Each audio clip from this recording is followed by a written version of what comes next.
morning everyone. So students, in the last class we discussed about the stress and types of the stress. Howdri? Yes it is. Then what do you mean by the stress? Simply it is force per unit area. Then that time the material experienced the one property. That property we called as a stress. Correct ರೀ. ಯಾವಾಗ ನೀವು ಫೋರ್ಸನ್ನು apply ಮಾಡ್ತೀರಲ್ಲ ಒಂದು particular area ಮೇಲೆ, ಅವಾಗ ಏನಾಗ್ತದೆ, material ಏನಿದ್ದು ಒಂದು ಪ್ರಾಪರ್ಟಿಯನ್ನು experience ಮಾಡ್ತದೆ. ಆ ಪ್ರಾಪರ್ಟಿ ನಾವು ಏನಂತ ಹೇಳ್ತೀವಿ? ಸ್ಟ್ರೆಸ್ ಅಂತ ಹೇಳ್ತೀವಿ. ಕರೆಕ್ಟಾ? S.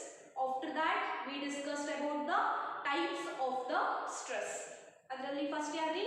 Longitudinal or normal stress. ಅಲ್ಲಿ ನೀವು ಫೋರ್ಸನ್ನು ಹೇಗೆ ಅಪ್ಲೈ ಮಾಡಿದ್ರಿ? ಪರ್ಪೆಂಡಿಕ್ಯುಲರ್ ಆಗಿ. ಕರೆಕ್ಟಾ? Yes. After that we discussed two types, that is one tensile stress, ಇನ್ನೊಂದು that is compressive stress. Tensile stress ನಲ್ಲಿ ಏನಾಗಿತ್ತು? ಫೋರ್ಸ್ ಅನ್ನು ಅಪ್ಲೈ ಮಾಡಿದ ಮೇಲೆ ಲೆಂತ್ ಇನ್ಕ್ರೀಸ್ ಆಗಿತ್ತು. ಅದರ ಅಪೋಸಿಟ್ ಎಲ್ಲಿರಿ? compressive ನಲ್ಲಿ.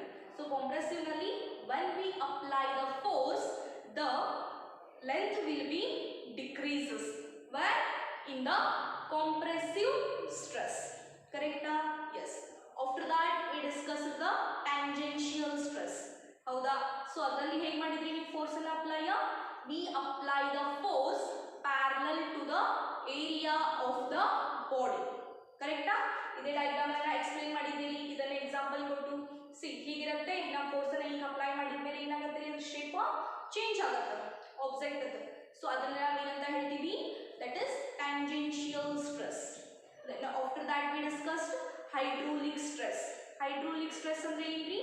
We are applying the force from all the directions, then there is a change in the volume of the body. ಕರೆಕ್ಟಾ? ನಾ ಹೇಳಿದ್ದೆ ಪ್ರೆಷರ್ ಬಾಲ್ ನ ಎಕ್ಸಾಂಪಲ್ ಕೊಡಿ. ಕರೆಕ್ಟಾ? Yes, that is the hydraulic stress. ಅದಾದ್ಮೇಲೆ ನಾವು strain ಅನ್ನ ಡಿಫೈನ್ ಮಾಡಿದ್ವಿ. ಕರೆಕ್ಟಾ? Definition of the strain we read in the last class. What is the strain? It is the ratio of change in the configuration to the original configuration is called as strain. ಅಂದ್ರೆ ಏನಪ್ಪ? ನಾ example ಕೊಟ್ಟು ಹೇಳಿದ್ದೇನೆ, change in the length to the original length. Suppose ನಾ ಇದು ಮೊದಲು 5 metre ಇತ್ತಾ? S, ನಾ ಇದರ ಏನು ಮಾಡ್ತೀನಿ? 1 ಮೀಟರ್ ಅಷ್ಟು ಕಟ್ ಮಾಡ್ತೇನಪ್ಪ. ಒರಿಜಿನಲ್ ಎಷ್ಟಿತ್ರಿ? ಒರಿಜಿನಲ್ ಲೆಂತ್ 5 ಮೀಟರ್ ಇತ್ತು. ಕಟ್ ಮಾಡಿದ ಮೇಲೆ ಲೆಂತ್ ಎಷ್ಟಾಯಿತು? 4 ಮೀಟರ್ ಆಯಿತು. ಸೊ ಅದು ನಾವು ಹೇಗೆ ಬರ್ತೀವಿ? Change in the length divided by original length. That is change in the configuration of the body to the original configuration. Configuration ಅಂದರೆ ನಾವಿಲ್ಲಿ ಲೆಂತ್ ಅಂತ ತಗೋತೀವಿ, ವಾಲ್ಯೂಮ್ ಅಂತ ತಗೋತೀವಿ. ಕರೆಕ್ಟಾ? Yes, this we called it as strain. ಹೌದ್ರಿ? Yes. Then now we are going to take the next concept, that is types of strain. ಹೌದ್ರಿ? ಅದರಲ್ಲಿ ಫಸ್ಟ್ ಯಾವುದು? ಇದು ಕೂಡ longitudinal or tensile strain. ಕರೆಕ್ಟಾ? ಜಸ್ಟ್ ನೆನಪು ಮಾಡ್ಕೊಡಿ. longitudinal stress ನಲ್ಲಿ ನಾವು ಫೋರ್ಸ್ ಅನ್ನು ಹೇಗೆ ಅಪ್ಲೈ ಮಾಡಿದ್ವಿ? ಪರ್ಪೆಂಡಿಕ್ಯುಲರ್ ಆಗಿ. ಕರೆಕ್ಟಾ? Right it is. Then tensile strain ನಲ್ಲಿ ನಮ್ದು ಲೆಂತ್ ಏನಾಗಿತ್ರಿ? ಇನ್ಕ್ರೀಸ್ ಆಗಿತ್ತು by the application of the force. ಕರೆಕ್ಟಾ? ಎಸ್. ಸೊ ಇಲ್ಲೂ ಏನಾಗ್ತದ್ರಿ? ಹಾಗಿದ್ರೆ ನಾವು ಏನನ್ನ ಕನ್ಸಿಡರ್ ಮಾಡಬೇಕು? ಲೆಂತ್ ಅನ್ನ ಕನ್ಸಿಡರ್ ಮಾಡಬೇಕು. ಯಾಕೆ ಹೇಳ್ರಿ? ಟೆನ್ಸೈಲ್ ಸ್ಟ್ರೈನ್ ನಲ್ಲಿ ಮೇನ್ ಏನಾಗ್ತಾ ಇದೆ? ಲೆಂತ್ ಚೇಂಜ್ ಆಗ್ತಾ ಇದೆ. ಕರೆಕ್ಟಾ? Yes. Again we defined the strain similarly here. How? It is defined as the, ಕರೆಕ್ಟಾ, ರೇಷಿಯೋ. ರೇಷಿಯೋ ಅಂದ್ರೆ ಮೇಲೆ ಹೋಗ್ಲತ್ತಾರ, ಕೆಳಗಡೆ ಹೋಗ್ಲತ್ತಾರ. Ratio of the change in the length of the body to the original length. ನಾ ಹೇಳಿದೆ ಆ ಕಡೆ ಎಕ್ಸಾಂಪಲ್ ನಿಮ್ಗೆ. ಸಪೋಸ್ ಇದು 5 ಮೀಟರ್ ಇದೆಪ್ಪ. ಸೊ ಇದು ಒರಿಜಿನಲ್ ಲೆಂತ್ ಎಷ್ಟಾಯ್ತ್ರಿ? 5 ಮೀಟರ್. ಕರೆಕ್ಟಾ? ಆ ಒರಿಜಿನಲ್ ಲೆಂತ್ ಅನ್ನು ನಾನು ಏನಂತ ಬರೀತೀನಿ? Here I will right original length. So ಅದನ್ನ ಹೇಗೆ ಬರೆಯೋಣ? ದಟ್ ಇಸ್ ಕ್ಯಾಪಿಟಲ್ ಎಲ್ ಅಂತ ಬರೆಯೋಣ. ಒರಿಜಿನಲ್ ಲೆಂತ್ ಅನ್ನ ಕ್ಯಾಪಿಟಲ್ ಎಲ್ ಅಂತ ಬರೀತೀವಿ. Okay. Then ratio of change in the length. ನಾ ಕಟ್ ಮಾಡಿದೆ ಅದನ್ನ 5 ಮೀಟರ್ ಅಲ್ಲ. ಸೊ ಅದು ಎಷ್ಟಾಯ್ತು? ಈಗ 1 ಮೀಟರ್ ಅಷ್ಟು ಕಟ್ ಮಾಡಿದೆಪ್ಪ. ಸೊ ಎಷ್ಟು ಉಳಿತು? ಈಗ ಚೇಂಜ್ ಇನ್ ದ ಲೆಂತ್ ಎಷ್ಟು ಉಳಿತು? 4 ಮೀಟರ್ ಉಳಿತು. ಕರೆಕ್ಟಾ? So 4 metre divided by longitudinal strain ಆಗ್ತದೆ. ಗೊತ್ತಾಯ್ತಾ? Yes. Here I will write change in the length. So ಅದನ್ನ ಡೆಲ್ಟಾ ಎಲ್ ಅಂತ ಬರೆಯೋಣ. ಹೌದ್ರಿ, ನಾವು ಡೆಲ್ಟಾನ ಚೇಂಜ್ ಅನ್ನ ತೋರಿಸಲಿಕ್ಕೆ ಯೂಸ್ ಮಾಡ್ತೀವಿ. ಅದು ನಿಮಗೆ ಗೊತ್ತದ ಆಲ್ರೆಡಿ. ಕರೆಕ್ಟಾ? Delta L divided by L. Right it is. So this is the first definition ಅಥವಾ first type of the strain. Right? Now come to the second one, that is volume strain or bulk strain. Correct? See, name itself indicates here what will happen. ಇಲ್ಲಿ length change ಆಗೈತ್ರಿ, ಇಲ್ಲಿ volume strain ಅಂತ ಕೊಟ್ಟಿದ್ದಾನ. So volume ಅಂದ್ರೆ of course ಇಲ್ಲಿ volume ಏನಾದರೂ ಆಗ್ತಿರ್ಬೇಕು. ಕರೆಕ್ಟಾ? S. ನಾನು ಇಲ್ಲಿ ನಿಮ್ಗೆ ಒಂದು ಪ್ರೆಷರ್ ಬಾಲ್ ಎಕ್ಸಾಂಪಲ್ ಕೊಟ್ಟಿದ್ದೇನೆ. ಸಿ, ಒಂದು ಪ್ರೆಷರ್ ಬಾಲ್ ಇದೆ. ಆ ಪ್ರೆಷರ್ ಬಾಲ್ಗೆ ನೀವು ಹೇಗೆ ಅಪ್ಲೈ ಮಾಡ್ತೀರಿ ಫೋರ್ಸ್ ಅನ್ನ? ಫ್ರಮ್ ಆಲ್ ದ ಡೈರೆಕ್ಷನ್ಸ್ ಹೀಗೆ ಪ್ರೆಸ್ ಮಾಡ್ತಿರ್ತೀರಿ ನೀವು ನಿಮ್ಮ ಎಲ್ಲ ಫಿಂಗರ್ಸ್ ಇಂದ. ರೈಟ್? ಸೊ ಎಲ್ಲ ಫಿಂಗರ್ಸ್ ಇಂದ ನೀವು ಫೋರ್ಸ್ ಅನ್ನ ಈಗ ಆ ಬಾಲ್ ಮೇಲೆ ಹಾಕ್ತಾ ಇದ್ದೀರಪ್ಪ. ಫಸ್ಟ್ ಅದ್ರದ್ದು ಒಂದು ಒರಿಜಿನಲ್ ವಾಲ್ಯೂಮ್ ಇತ್ರಿ. ಕರೆಕ್ಟಾ? ಸೊ ಫಸ್ಟ್ ಅದನ್ನ ಒರಿಜಿನಲ್ ವಾಲ್ಯೂಮ್ ಈ ಥರ ಇತ್ತಪ್ಪ, ರೌಂಡ್ ಇತ್ತು. ಕರೆಕ್ಟಾ? ಈಗ ಸಪೋಸ್ ನೀವು ಅದನ್ನ ಫೋರ್ಸ್ ಅಪ್ಲೈ ಮಾಡಿ ಪ್ರೆಸ್ ಮಾಡಿದ್ಮೇಲೆ ಅದು ಸಮಥಿಂಗ್ ಹಿಂಗೆ ಏನೋ ಆಗ್ತದ್ರಿ, ಬಾಲ್ ಈ ಥರ ಚೇಂಜ್ ಆಯ್ತು ನೋಡ್ರಿ. ಮೊದಲಿಗೆ ವಾಲ್ಯೂಮ್ ಹೀಗಿತ್ತು, ಈಗ ಹೇಗಾಗ್ಯದ? ಈ ಥರ ಆಗಿದೆ. So there is a change in the volume. ಕರೆಕ್ಟಾ? ಸೊ ನಾವು ವಾಲ್ಯೂಮ್ ಅನ್ನ ಕೂಡ ಇಲ್ಲಿ ತಗೊಂಡು ಸ್ಟ್ರೆಸ್ ಅನ್ನ ಡಿಫೈನ್ ಮಾಡ್ತೀವಿ. ಸೊ ಅಂತ ಸ್ಟ್ರೆಸ್ಗೆ ನಾವು ಏನಂತ ಹೇಳ್ತೀವಿ? ವಾಲ್ಯೂಮ್ ಸ್ಟ್ರೈನ್ ಅಂತ ಹೇಳ್ತೀವಿ. Sorry, stress ಅಲ್ಲ, volume strain ಅಂತ ಹೇಳ್ತೀವಿ. Yes, how we will write here? It is defined as the ratio of change in the volume to the original volume. Same ಇದೆ ಥರ ಬರೀಬೇಕು. Just ಇಲ್ಲಿ length place ನಲ್ಲಿ ಏನು ಹಾಕಬೇಕು? ವಾಲ್ಯೂಮ್ ಅನ್ನು ಹಾಕಬೇಕು. Yes, write it. That is change in volume divided by original volume. Correct? Right it is. So this we called it as what? That is volume strain. ಹೌದಾ? ಇದನ್ನೇ ಈ ತರ ಬರೆಯೋಣ. Right it is. Here I will write delta V by V. Delta V ಅಂದ್ರೆ change in the volume to the original volume. Correct? Right.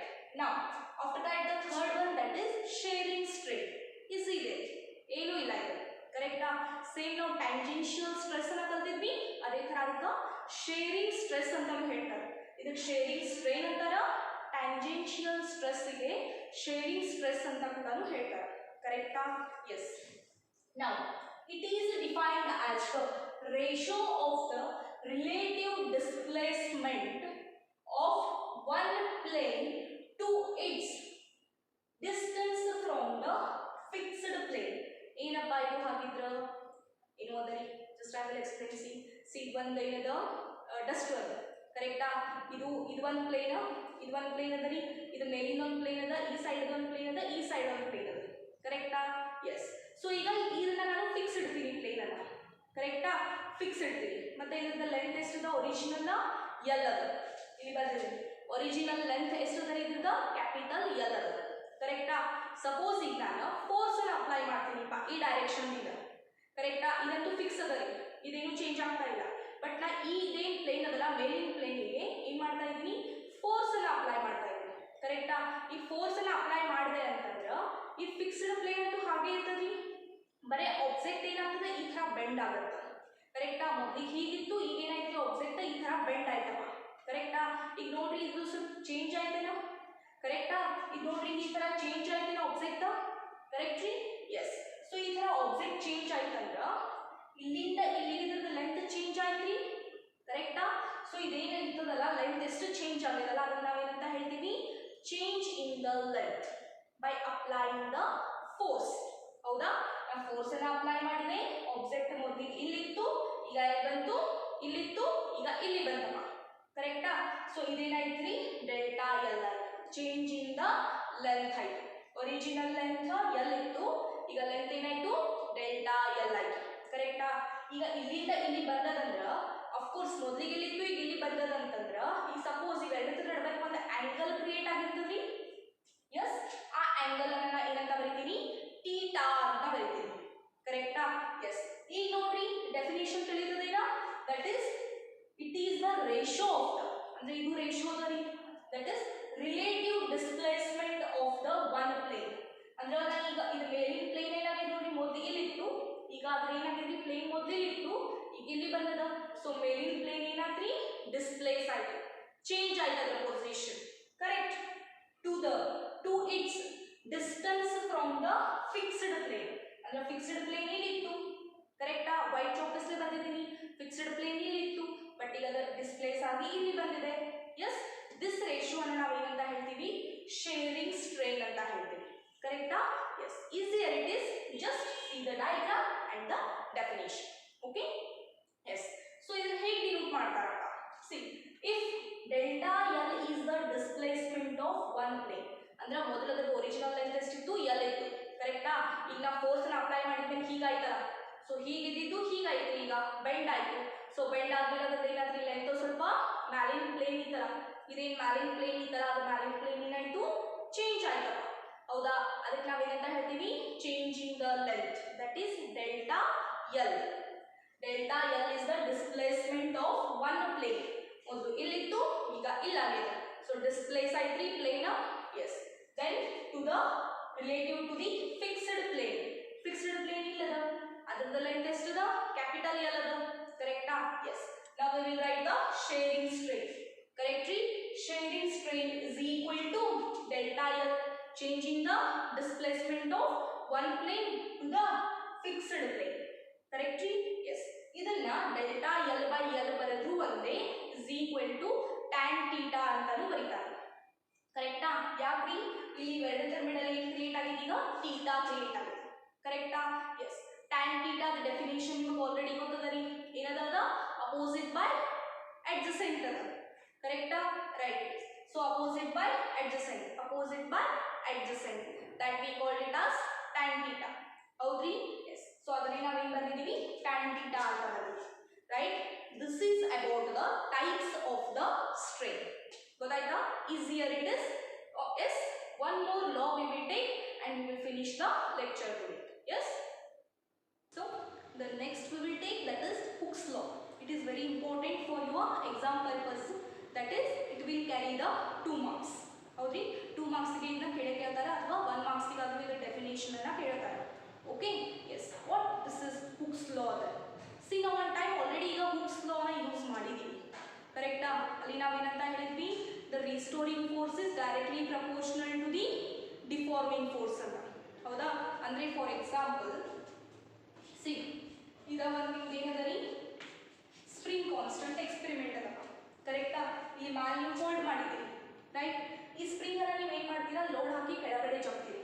ಕರೆಕ್ಟಾ yes so ನೀವು ಕೆಳಗಡೆ ಜಗ್ತಾ ಇದ್ದೀರಿ ಅಂತಂದ್ರೆ ಅದೇನ್ರಿ ಡಿಫಾರ್ಮಿಂಗ್ ಫೋರ್ಸ್ ಹೌದಾ ಸೊ ಇದನ್ನ ನೀವು ಕೆಳಗಡೆ ಏನು ಮಾಡಿದ್ರಿ ಫೋರ್ಸ್ ಹಾಕಿ ಜಗ್ಗಿದ ಮೇಲೆ ಇದು ಹೀಗಾಗತ್ತಾ ಲೋಡ್ ಹಾಕಿ ಜಗ್ಗಿದ ಮೇಲೆ ಏನಾಗ್ತದ್ರಿ ನೀವು ಫೋರ್ಸ್ ಯಾವ್ದದ ಕೆಳಗಡೆ ಇದೆ ನಿಮ್ಮ ಡೈರೆಕ್ಷನ್ ಕರೆಕ್ಟಾ ಎಸ್ ಅದನ್ನೇ ನೀವು ಫೋರ್ಸ್ ಅಥವಾ ಲೋಡ್ ಅನ್ನ ತೆಗೆದ್ರಿ ಅಂತಂದ್ರೆ ಅದೇನಾಗ್ತದ ಮತ್ತೆ ತನ್ನ ಒರಿಜಿನಲ್